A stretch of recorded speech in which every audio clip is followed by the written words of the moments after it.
들과 인사 나누겠습니다. 사랑합니다. 축복합니다.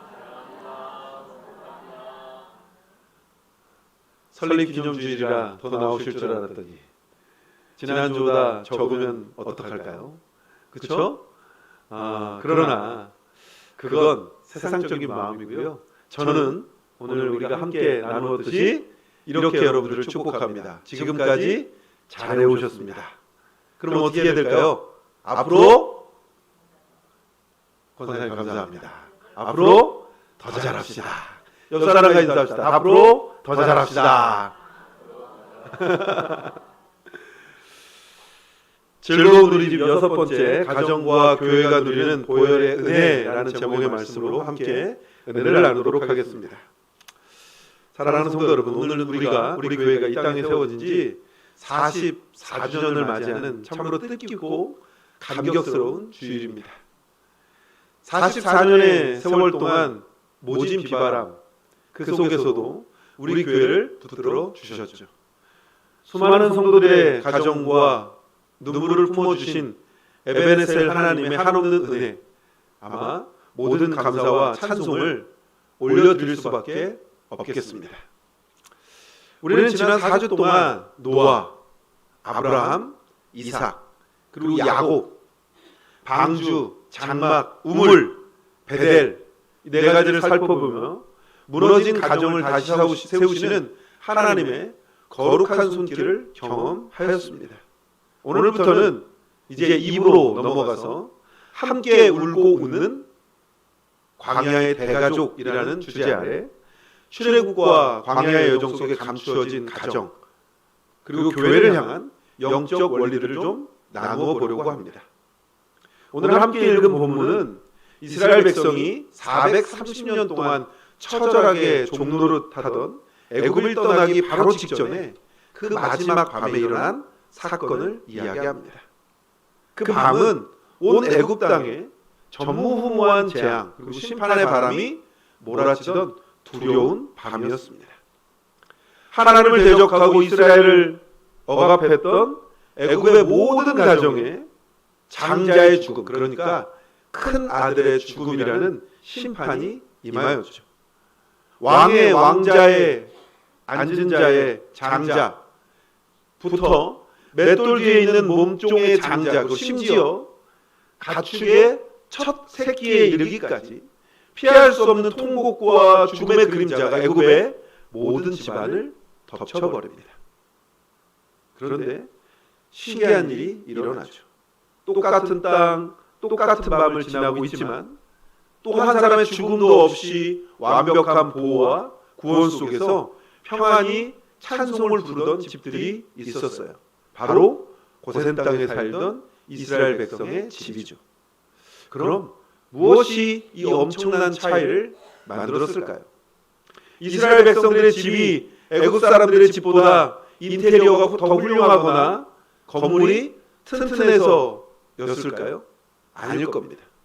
그 집안에 살고 있던 이스라엘 사람들이 애굽 사람들보다 더 도덕적으로 깨끗하고 의로움이 많아서였을까요? 결단코 아닐 겁니다. 차이는 한 가지겠죠. 그들의 집 문설주와 임방에 발려 있었던 유월절 어린 양의 피 때문이었습니다. 우리는 여기서 아주 중요한 영적 진리를 깨달을 수 있어야 하죠. 하나님께서 유월절 밤에 이스라엘 백성을 구원하실 때 단순히 개인이나 각 개별 가정의 생명을 지켜주신 게 아니라는 겁니다. 하나님은 온 이스라엘 백성들이 한 믿음 안에서 유월절 어린 양을 먹으며 영적 대가족으로서 한 공동체를 이루게 하셨다는 겁니다. 오늘날 우리에게 이 유월절 어린 양의 피 아래 보호받는 집이라는 건 두 가지 의미로 나누어지는데요. 하나는 매일 퇴근해서 돌아가는 육신의 가정일 겁니다. 또 하나는 예수 그리스도의 보혈로 산 영적 대가족인 바로 교회를 뜻하는 거겠죠. 앞서 말씀드렸듯이 지난 44년 우리 교회는 바로 이 유월절 어린 양의 피 아래서 성도들의 깨어진 삶을 치유하고 세상을 향해 나아갈 힘을 공급하는 영적인 안전지대이자 또 하나의 집이 되어 왔습니다. 오늘날 우리가 살아가는 이 세상, 영적으로 보면 영락 없는 애국과 같죠. 사방에서 위기와 불안, 영적인 재앙과 무너짐의 소식이 들려옵니다. 온갖 도덕적, 영적 타락의 풍조가 거센 홍수처럼 밀려와 수많은 가정이 안에서부터 깨어지고 무너지며 통곡하는 소리가 끊이지 않겠죠. 이 험한 세상에서 나와 내 자녀, 우리의 가정, 그리고 우리의 믿음의 영적 고향인 교회를 안전하게 지켜내는 유일한 길이 무엇일까요? 오늘 성경은 아주 명확하게 답을 제시합니다. 세상의 재앙과 심판으로부터 가정을 지키는 유일한 길은 예수 그리스도의 보혈, 그 안에 거하는 것이라고요. 오늘 설립 44주년 기념주일에 선포되는 말씀을 통해 우리의 육신의 가정과 우리 교회가 보혈의 능력으로 덮여 세상의 어떤 풍파 속에서도 완벽하게 보호받는 진짜 즐거운 우리 집으로 세워지기를 예수님의 이름으로 축원합니다. 가정과 교회가 하나님의 구원을 경험하고 참된 안식을 누리기 위한 첫 번째 단계는 다른 게 아니라 오랜 세월 익숙해져 있던 애굽의 종노릇하던 삶의 방식에서 탈출하는 겁니다. 본문 21절인데요. 우리 함께 읽어보도록 하겠습니다. 시작.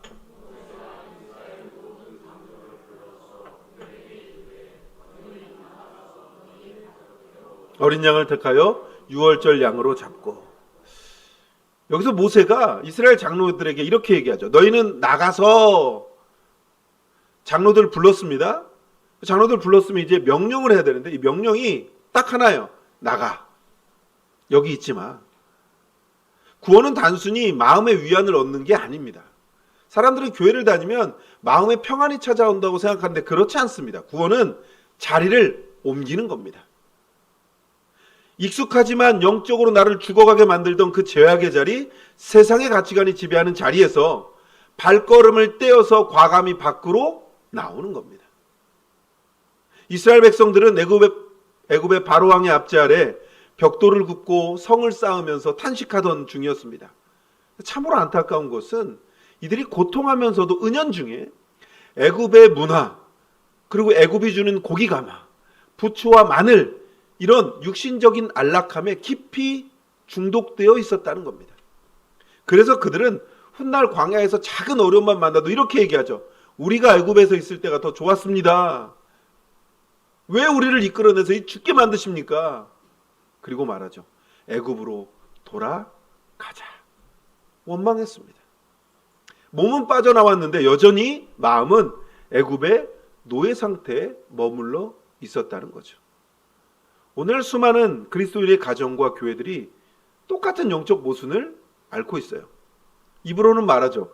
우리 가정에 평안이 없어요. 삶이 너무 지치고 힘들어요. 아우성치며 눈물을 흘립니다. 그러나 정작 가정을 경영하는 방식과 교회 안에서 관계 맺는 모습을 들여다보면 여전히 죄송하지만 세상의 방식을 그대로 따르고 있습니다. 왜 그래요? 남들도 다 그렇게 하잖아요. 세상이 이러니까 어쩔 수 없어요. 그래서 교회들이 자꾸 돈이 최고라는 물질 만능주의, 남을 밟고서라도 최고가 되어야 한다는 무한 경쟁의 성공주의를 집안으로 고스란히 받아들이는 거죠. 부모가 자녀에게 세상 성공 스펙만을 물려주기 위해 전전긍긍한다면 그것은 여전히 바로왕 밑에서 벽돌 개수를 채우기 위해 땀 흘리는 노예 삶과 다를 바가 없는 거죠. 교회 공동체도 그렇습니다. 세상에서 누리는 지위나 명예, 가진 재산의 크기로 서로 평가하고 편을 가른다면 그것은 몸만 예배당에 앉아 있을 뿐 영적으로는 여전히 애굽의 종살이를 하는 겁니다. 여러분, 교회, 유식하게 표현하면 에클레시아라고 하거든요. 이 에클레시아라는 이 원래 뜻이 이거예요. 세상으로부터 불러냄을 받은 사람들의 모임이라는 거예요. 다시 한번 말씀드릴게요. 세상으로부터 불러냄을 받은 사람들의 모임이라는 거예요.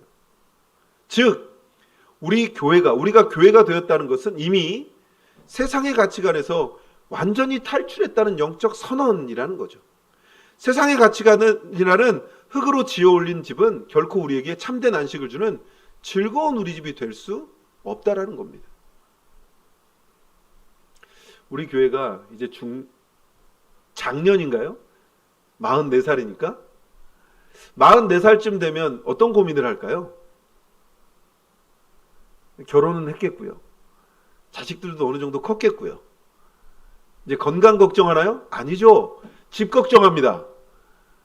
그렇죠? 나는 어느 집을 사야 될 것인가? 서울에는 돈이 너무 비싸니 지방으로 가야 할 것인가? 아니면 이제 노후를 하나하나 생각하겠죠? 잘 생각해 보십시오. 지금 44년 된 우리 교회나 여러분들의 고민이 별반 다름이 없을 겁니다. 지금 제가 계속해서 말씀드리죠. 교회라는 의미는 세상으로부터 불러냄을 받은 사람들의 모임이라는 겁니다. 그리고 모세가 이스라엘 백성들의 제사장들에게 말하죠. 너희는 나가서 머물러 있으라는 표현이 아닙니다. 왜 그럴까요? 그곳을 떠나야 하는 겁니다. 내가 지금까지 안주하고 내가 지금까지 세상으로 생각했던 그 모든 것을 떠나라는 의미입니다. 그러면 이렇게 표현할 겁니다. 목사님, 지금까지 내가 이뤄놓은 게 얼마나 많은데 그걸 왜 떠납니까? 내가 지금까지 구축해놓은 게 얼마나 많은데 인맥, 돈, 명예 떠날 수 없어요. 그런데 그걸 여전히 붙들고 즐거운 우리 집을 만들 수 없다라는 겁니다. 우리 집과 우리 교회는 세상 사람들이 추구하는 가짜 안정감을 거부합니다. 우린 세상 유행이 아니라 오직 하나님의 말씀과 사랑으로만 움직이는 믿음의 공동체가 되겠습니다. 이러한 의지 없이는 죄송하지만 우리는 그곳에서 단 하나도 달라질 수 있는 게 없다라는 겁니다. 많은 사람들이 교회를 드나듭니다. 죄송합니다. 드나든다는 표현을 해서. 드나들죠. 그리고 자기 소견에 오른 대로 교회를 바꿉니다. 왜 그럴까요? 내가 인정받지 못하고 내가 무언가 평안하지 못하기에 떠납니다. 다른 게 아닙니다. 사람 때문에, 내가 거기서 받는 대접 때문에, 여러 가지 일들 때문에 교회를 옮기는 것이 너무나도 자유해졌습니다. 그런데 한번 생각해 보시죠. 교회는 어디나 동일합니다. 어디나 문제가 있고요. 어디나 힘든 일이 너무나도 넘쳐납니다. 우리는 세상으로부터 불러냄을 받은 공동체인데 왜 자꾸 교회로부터 떠나는 공동체가 되어져 가는 걸까요? 그건 교회라는 것에 대한 명확한 인식이 없어서입니다. 내가 지금 어디에 거주하고 어디에 살아가는지를 자꾸 잊어가기 때문이죠. 여러분, 그 대학생들이 입고 다니는 잠바 보셨어요? 잠바? 뒤에 자기 학교 이름 있는 거 보셨어요? 어느 학교 이름이 제일 애들이 자존감이 넘칠까요? 이렇게 직접적으로 얘기해요. 서울 내셔널 유니버시티 이렇게 써 있으면 어때요? 걔들은요, 죄송하지만 여름에도 가죽 잠바 입고 다녀요. 제가 봤습니다. 신림동 이렇게 지나가면 그걸 잠바를 입고 다녀요. 왜요? 자존감이 있거든요. 자신감이 있거든요. 왜요? 내가 지금까지 공부를 얼마나 많이 했는데 거기에 뒤에 이렇게 밑에 써 있어요. 메디칼 이렇게 써 있는 애들도 있습니다. 그럼 걔네들은 더 하겠죠. 왜 그럴까요? 다른 사람들과 구분되었다는 거잖아요. 구별되었다는 것 아니겠습니까? 우리는요, 세상으로부터 불러냄을 받은 공동체.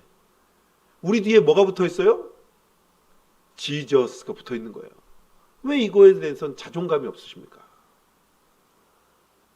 사랑하는 성도 여러분, 영적인 출애굽을 감행하는 그러한 뜨거운 성도들이 되기를 주의 이름으로 소망합니다. 여러분 뒤에 예수님이 명확하게 판으로 박아두셨다는 것을 기억하실 수 있기를 바랍니다. 두 번째로 세상의 재앙으로부터 가정을 사수하고 교회를 온전히 지켜내는 비결은 본문 22절과 23절에 기록되어 있습니다. 함께 읽습니다. 시작!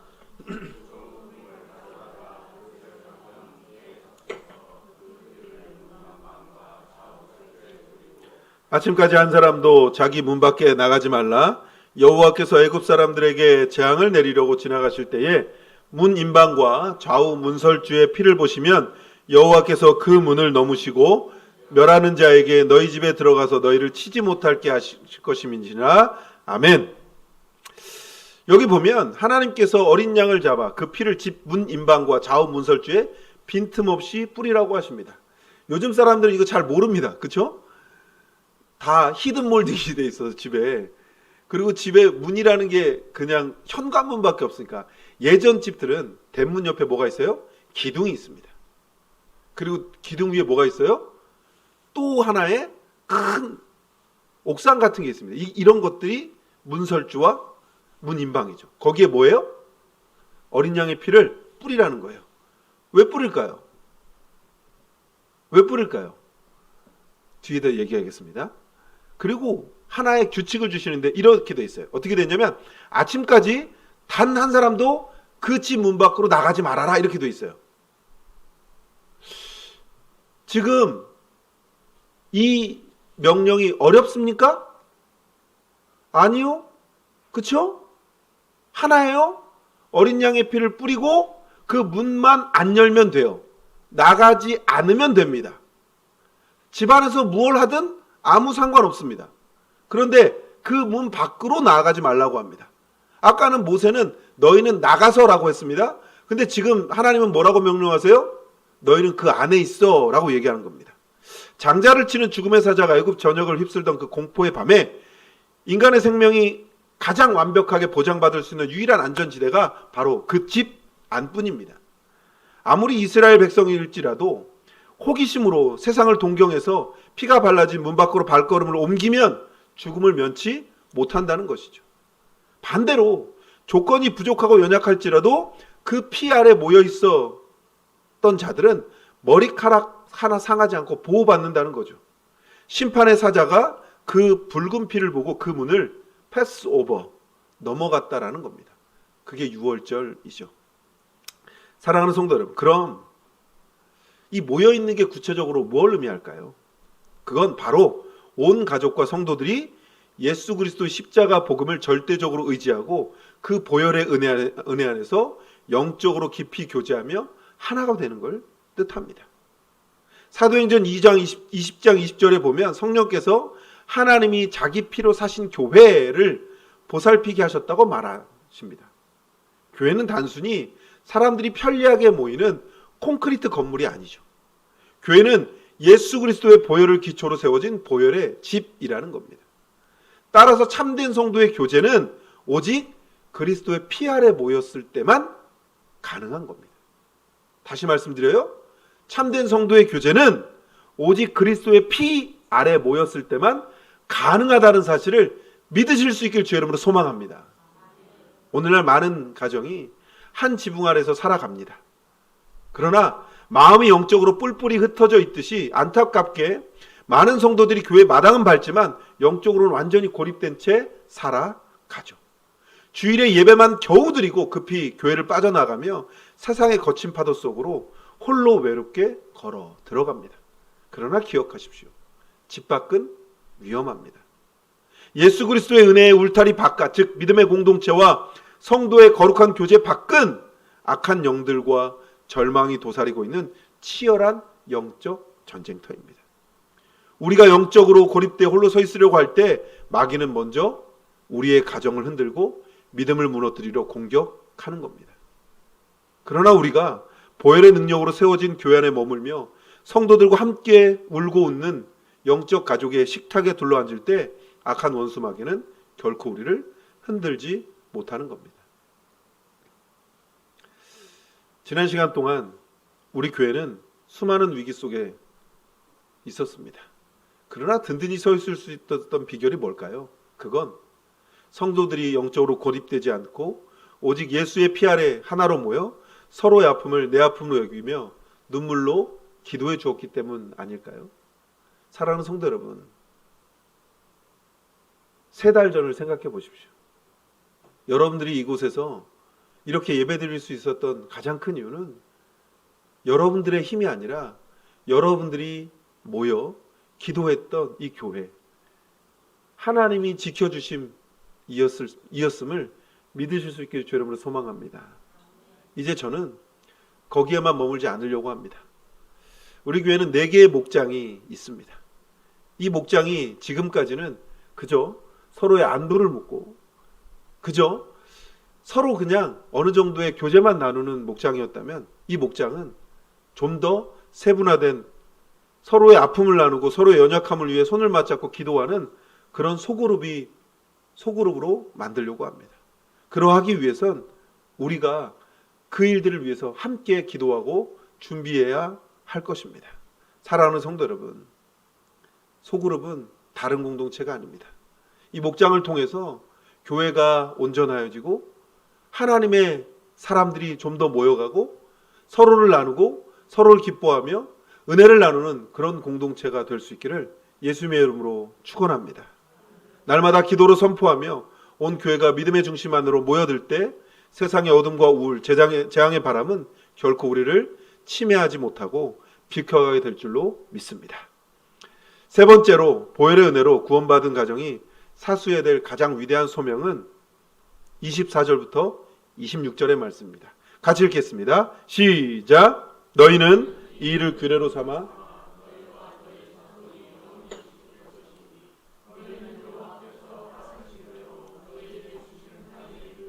이 예식을 지킬 것이라. 이후에 너희의 자녀가 묻기를 이 예식이 무슨 뜻이냐 하거든. 여러분, 지금 이 6월절 밤을, 그러니까 지금 계속해서 21절부터 28절이 이어지는 말씀입니다. 하나님께서 이스라엘 백성들에게 6월절을 이야기하시면서 이 6월절을 그냥 한 번의 이벤트로 끝내지 말고 대대손손 이 예식을 지키라고 엄히 명령하고 계십니다. 왜 그렇게 말씀하실까요? 왜일까요? 그건 출애굽기의 기적을 직접 눈으로 보지 못한 다음 세대 자녀들이 부모 세대가 6월절을 엄숙하게 지키는 독특한 모습을 보며 이 예식이 무슨 뜻입니까? 라고 물어올 날이 반드시 올 것이기 때문이죠. 이틀 전이 제헌절이었습니다. 그렇죠? 제헌절이 뭐 하는 날인지는 아시죠? 태극기 다는 날입니다. 네. 그러면 왜 태극기를 달까요? 광복절은 뭐 하는 날입니까? 어려운 질문 아니잖아요. 여러분, 지금 여기 있는 신영이나 영민이나 기쁨이가 광복절을 알까요? 제가 광복을 알까요? 여기 계신 연만한 어르신들 중에도 1940년대 이전에 태어나신 분들이나 광복을 알지, 그 뒤에 분들은 광복을 모릅니다. 그런데 왜 태극기를 달까요? 왜 광복절을 지킬까요? 후대에 많은 다음 세대의 자녀들이 이 나라가 어떻게 빼앗겼고 어떻게 다시 독립했으며 어떻게 세워져 가는지를 기억하라고 기념일을 정한 것 아닐까요? 엄마 아빠 생일은 왜 중요할까요? 집에 혹시 부모님 생일에는 초 안 불고 케이크 안 하고 자녀 생일에만 케이크 하는 그런 집이 있다면 당장 그만두십시오. 자녀들 생일은 안 챙겨주셔도 됩니다. 여기 어르신들 표정이, 자녀들은 알아서 먹었죠. 생일 전날 이틀 전부터 전화하세요. 아마 이 영상을 우리 어머니가 보시면 똑같이 하실 겁니다.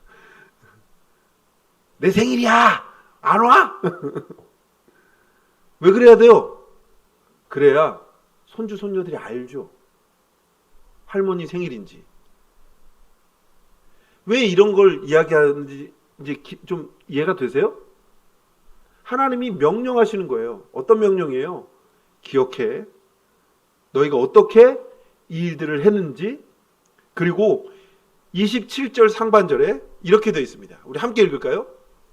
시작. 너희는 이르기를 이는 여호와의 유월절 제사라.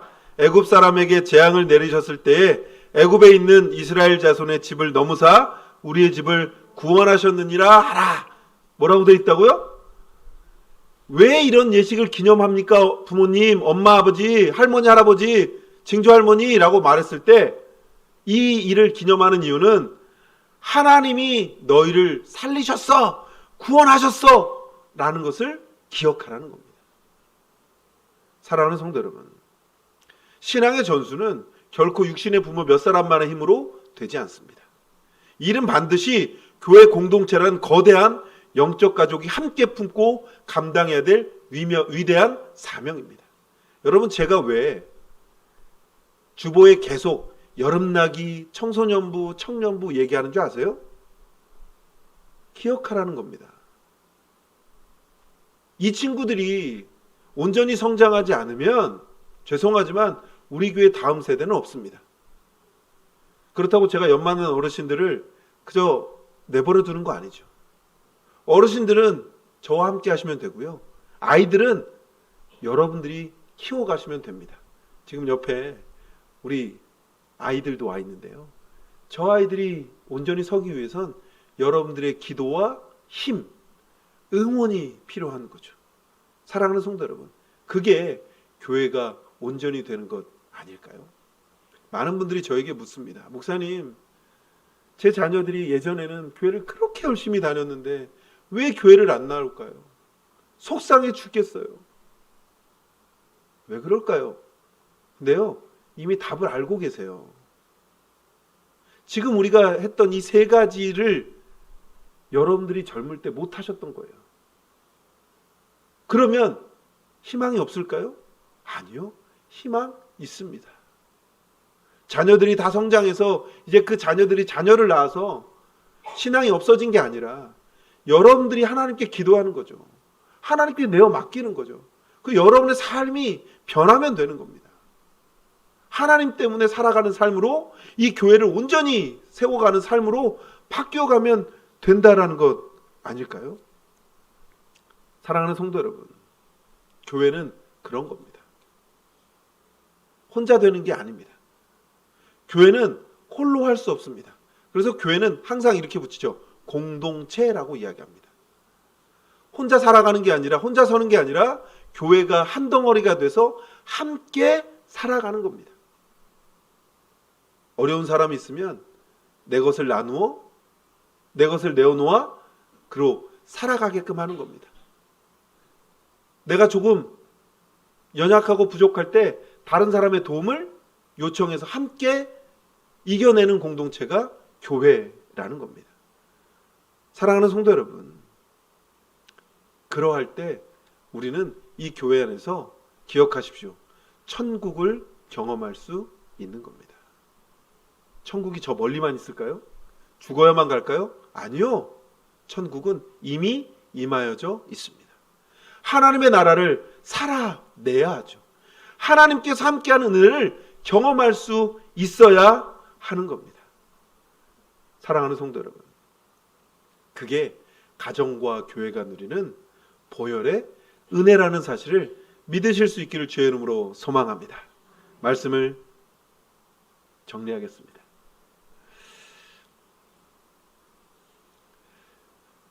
(44년) 고생하셨습니다. 그런데요, 주님 오시려면 얼마나 남았을까요?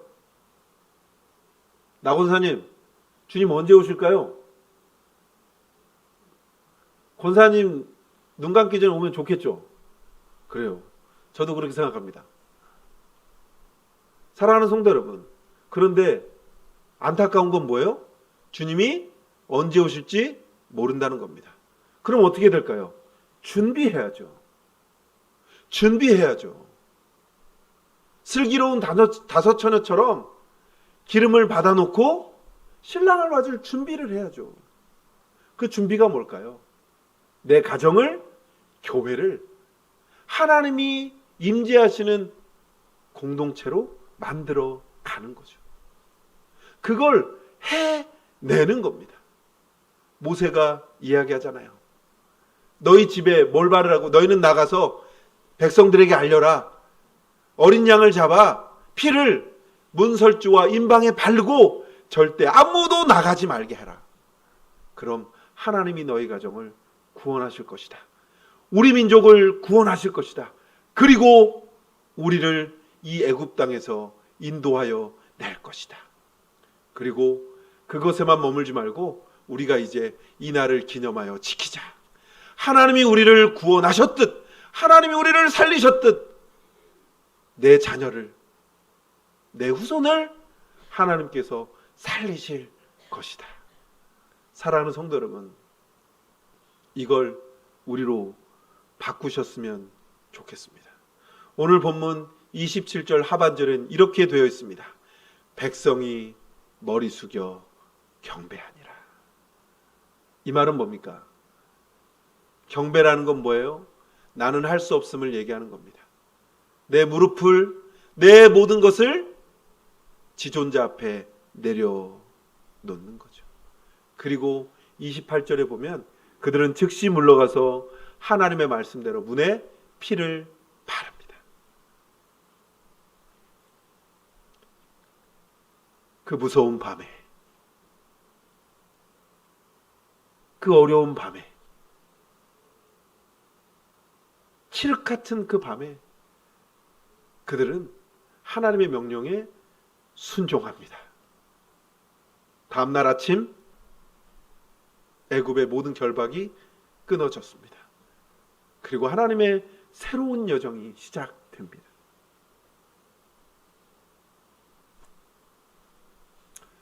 사랑하는 성도 여러분, 말씀을 준비하면서 그런 생각을 하게 되었습니다. 왜 나였을까? 왜 하나님은 우리를 이곳에 보내셨을까?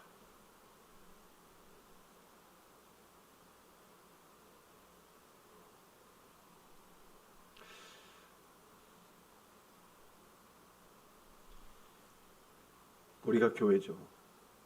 우리가 교회입니다. 하나님이 우리를 이곳으로 이끌어 주셨습니다. 우리가 해야 될 것은 무엇일까요?